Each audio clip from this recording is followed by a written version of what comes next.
Welcome to the latest update program. The topic of discussion is End of Northern Ireland's Political Deadlock. Recently, British Prime Minister Rishi Sunak and his Irish counterpart Leo Varadkar visited Belfast to engage with Northern Ireland's newly re-established government at Stormont Castle. This marked a significant moment following 2 years of political deadlock. With the establishment of a new government, there is hope for the resumption of governance and addressing of pressing issues such as public service provision and employee pay disputes.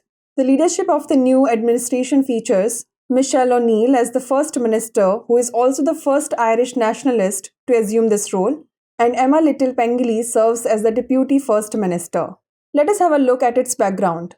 Northern Ireland was created in May 1921 by partitioning Ireland and consists of the 6 northeastern counties of the island. In 1922, the rest of Ireland gained independence from the British, today's Republic of Ireland with its capital in Dublin. Northern Ireland remained with the United Kingdom, but tensions simmered between the side loyal to the Crown and the faction wanting to join the Republic. Today, the side loyal to the British Union are called Unionist, while those who support a united and free Ireland are called Nationalist. By the end of the 1960s, conflict was raging in Northern Ireland among those who wished to remain with the UK and those who wanted to join Ireland. Finally, on 10th April 1998, the Good Friday Agreement was signed that gave Northern Ireland a unique system of governance. The situation was further complicated after the UK's departure from the European Union, leading to the Northern Ireland Protocol. This arrangement, which introduced checks between Great Britain and Northern Ireland instead of on the border with the Republic of Ireland, sparked controversy, particularly among Unionists. The Democratic Unionist Party halted government formation in protest, leading to a governmental deadlock.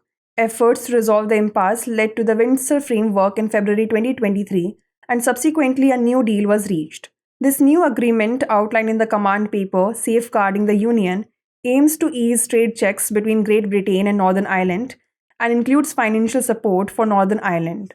Now is the time to test your knowledge. The question is, who became the First Minister of Northern Ireland's new administration, marking a historic appointment?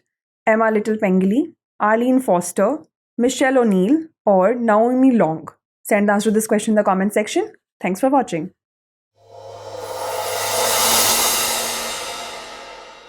For more informative content, like, share and subscribe, and do not forget to press the bell icon to get the notifications.